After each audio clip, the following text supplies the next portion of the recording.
So if you tend to think about sort of the general nature of how business and an economy operates, you tend to get a little bit of comfort around that because that's just the way that things behave.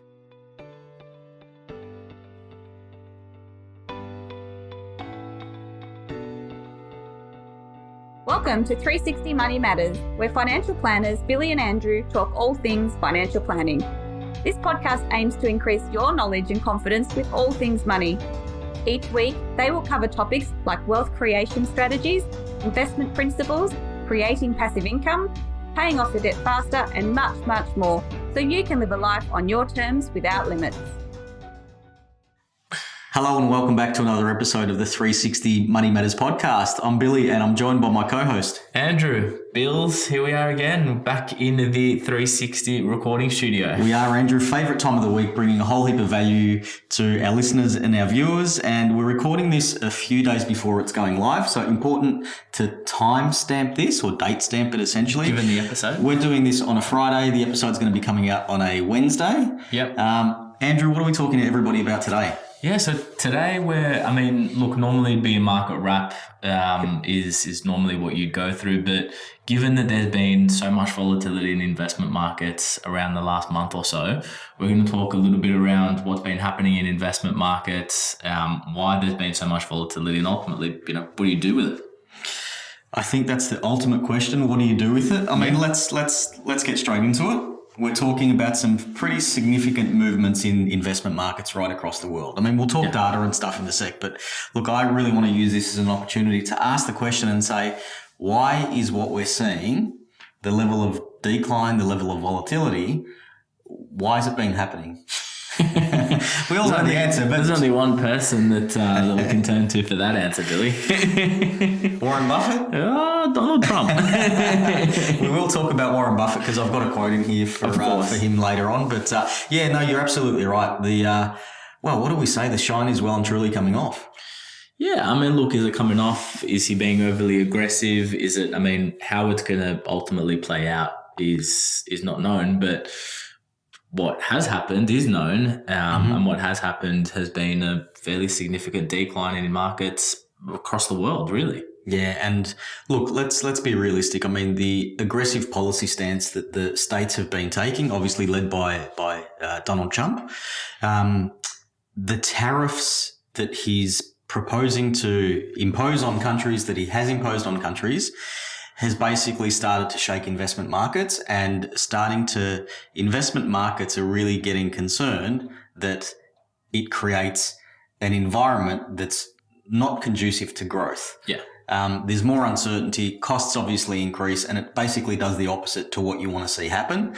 And markets are getting nervous and they're starting to factor that in, and we're seeing that reflected in share prices and indices and things like that as well too. Yeah. And so look, let's maybe run through some of the data before we actually, run through what was the cause of it.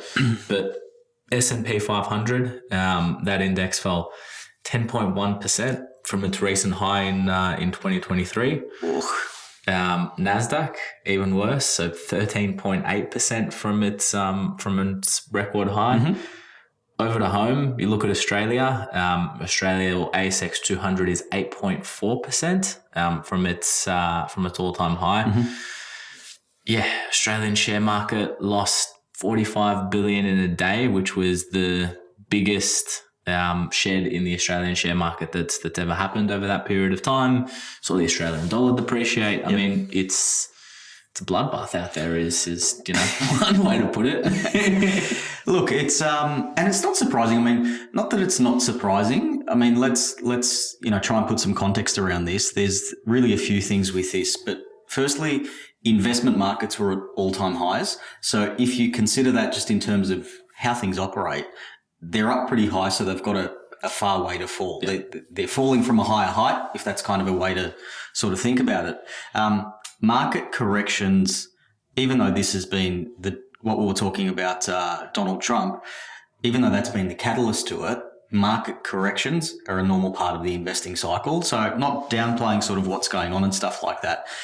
But this is nothing new. Yeah.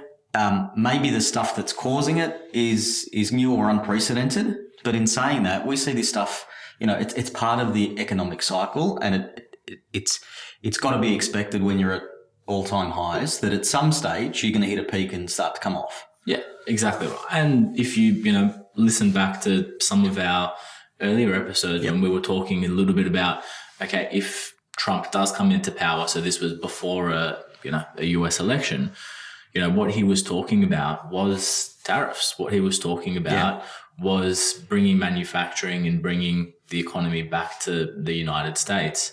And there was concerns that may result in inflationary pressure, which then may result in interest rates, not coming down to the point that what was expected. And as a result, you may not see the, US economy do very well, but that also brings with it in the US economy, it brings more jobs back into the US. And so you may see a peak, and that's literally exactly what we've seen. We've seen a peak as a result of it, because there's some excitement around bringing manufacturing into the US. And then there's a drop off because you're seeing, okay, cost of goods is going to be increasing. Yep. What impact is that going to have to the broader economy, particularly in an environment where, the market's off such a sensitive point with inflation. So it's a very, very interesting dynamic that we're seeing play out here. You're absolutely right about how you're describing it and what you're thinking, but let's just play this out a little bit. If you think about the US economy and the stock market in particular leads the world, right? The mandate from a government to say, hey, we're going to support our local economy or our national economy, essentially. We're going to bring jobs back onshore. I mean, that makes sense because you want your labour market to be strong in your country. But at the same time, a lot of the businesses, maybe back in the day when the world wasn't globalised the same way that it is now, but a lot of those big businesses that we all know of, they trade out. They might be situated and domiciled in the US, but they trade internationally. Yeah. So if you look at where their earnings come from, a lot of their earnings are coming from overseas as well too. So conceptually, the idea, I think, is sound to support employment in America, bringing manufacturing back onshore.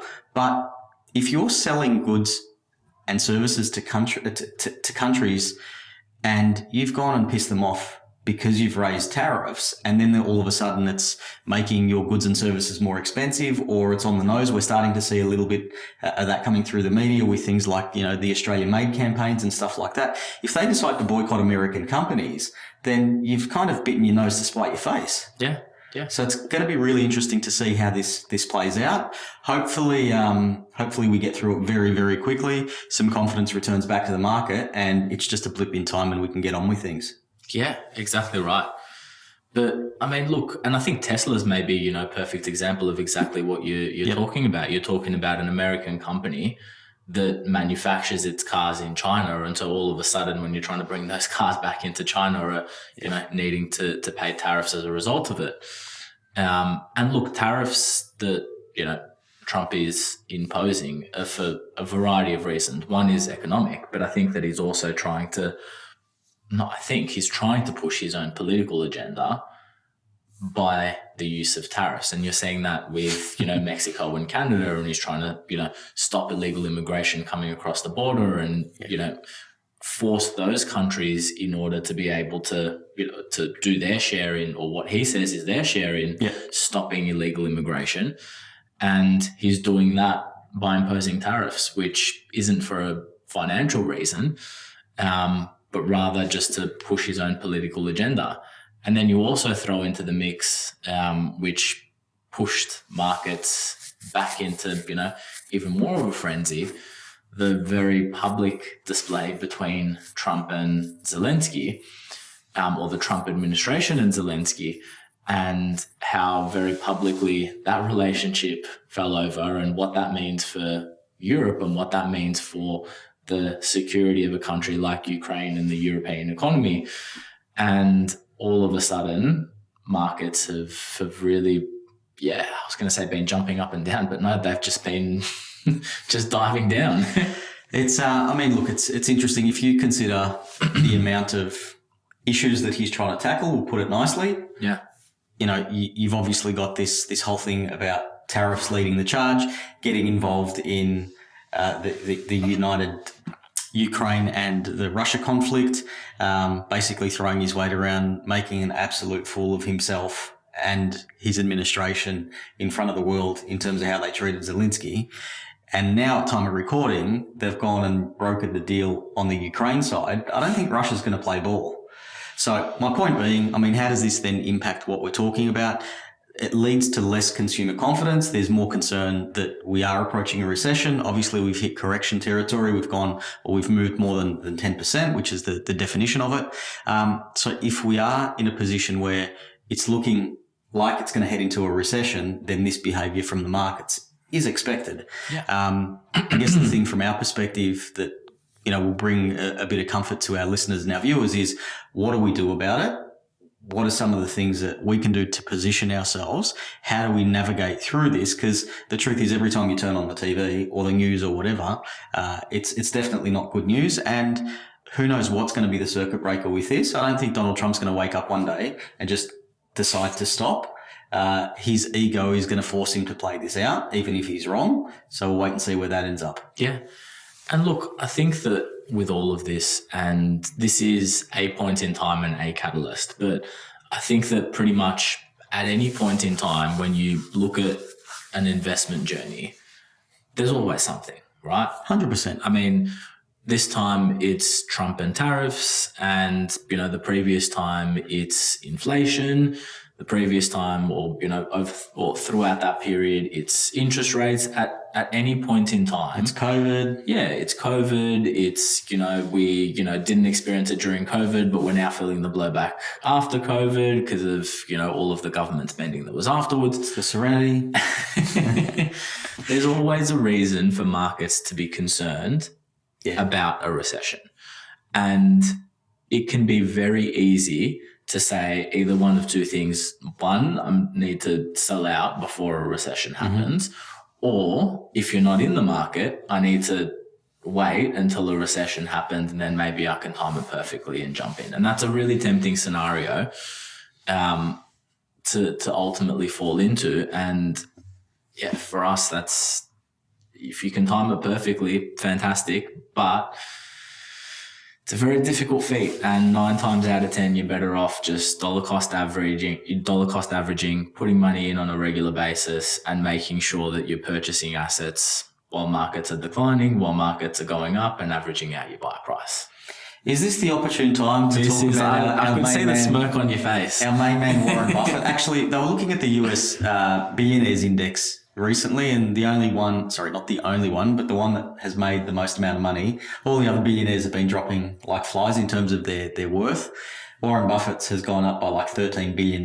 Maybe it's all the talking about him that you're doing on the podcast. Maybe all of this free advertising and stuff. But no, the famous line from his end is being greedy when others are fearful and fearful when others are greedy, right? So basically doing the opposite of what everyone's doing. So what are some of the things that we can talk about or think about in this market? And I mean, obviously you spoke about the dollar cost averaging. So that's obviously a great technique that we're really big fans of.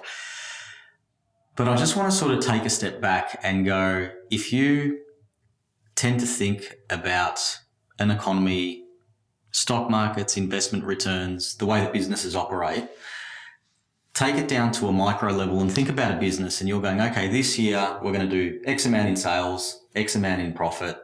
What are some of the risks that we've got? And even in every small business, our small business as an example, what are some of the risks that we're not going to be able to achieve those? And then how do we offset that? So you come up with a whole heap of plans and figure out what you might do. The consistent thing is in business, as it is in life and an economy when you expand it out, is that things are going to change, and things are going to change that are completely out of your control as well. And that's what we're seeing at the moment. So it's not that this time is different. The catalyst may be different, but the way that it works, there's similarities to it. So if you tend to think about sort of the general nature of how business and an economy operates, you tend to get a little bit of comfort around that because that's just the way that things behave. Then if you turn around and say, okay, people who run businesses, who run government, who run corporations, they're reasonably in tune with their business. So they're going to do things to try and mitigate that damage, and eventually they'll figure it out and work their way through. And then tomorrow, may not necessarily be tomorrow, but the future is going to be brighter than it is today. More people are going to get employed. They're going to make record sales, record profit, because every business is trying to increase incrementally each and every year. If you think that that's the case, then you convert that back to GDP, the growth of an economy. Then you look at this and you go, okay, well, over time, we're going to be better off tomorrow than we are today, or in the future than we are today. So if that's your general premise, that we continue to chase and experience growth as economies, and I think as people too, we want our kids to do better than us, and then so on and so forth. If you take that approach, I think that's a really good grounding thought, because then it goes, okay, if that's the case, then I can make some decisions, probably not with no fear, but with less fear involved as well too. Yeah. So take a long-term view. Yep. Recognize that this is something that's going to happen. This is something that's part of an economy. This is something that's part of investing. This is a journey that every investor and business owner will feel. And eventually you expect that, where the market is today versus where we'll be in 10 years' time is going to be a lot lower. And so, okay, you ride that wave, and whether you're buying in at the best time or whether you're buying in at a time that's still very, very good, doesn't ultimately matter. What matters more than anything is that you actually get into the market. I think is ultimately what it comes down to. And, for us, this represents another buying opportunity. Whenever markets are down, as your main man, Warren Buffett says, is, it's an opportunity to start being greedy. It's an opportunity to, take advantage of purchasing assets at a 10% discount. Yeah, exactly right. And I mean, look, I think there's a few different buckets of scenarios or people that find themselves in this situation. And then based on your position will also influence your decision making, which is, and it's probably not going to help people, but this is why I guess for a long period of time we've been talking about, okay, if you're in a position, and let's compare the two of us, and let's just say you've got your financial house in order and I don't, or you're in a position to make better and more rational and more intelligent decisions with what this is looking at, rather than me who might be panicking going, geez, it's going to really harm me. Whereas you might be, okay, I've got, all of the things that we talk about. I've got a good cash flow management system. I've got good income. I've got a good emergency fund. I've got, solid employment income. I might have multiple income streams. And then you can look at this and go, okay, I see an opportunity and I understand that there's volatility and that's the way that markets go. So how do I take advantage of this? Whereas I might not have any of those things. And then all of a sudden I'm worried about, geez, am I going to have a job next week? And I don't really have that much money in savings. If that's the case, I desperately need to get this money out because it means a lot more to me. Correct. I guess in that instance than what you do. So coming back to the stuff that we talk about, having your financial house in order, I think is amplified during these times, because this is like, using another analogy, it's like when the tide goes out, you see who's been swimming naked. Yeah. You see who's not wearing any shorts. I went to the beach on public holiday on Monday, so maybe that's the reason why I'm thinking about that. Hopefully you were in shorts. Yeah, look, it's exactly right. So really the general gist is, first, make sure that you're getting your house in order, make sure that all of the right things from a financial perspective personally lining up. Yep.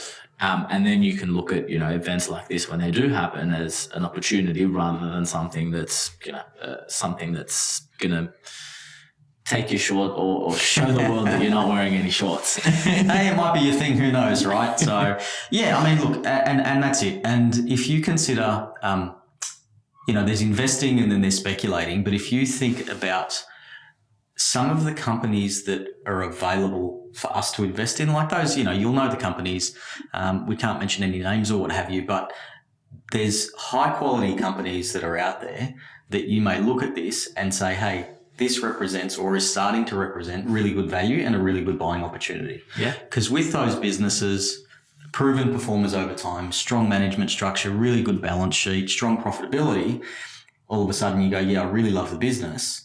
And now it's 10 or 15% cheaper than what it was 4 weeks ago. Yeah.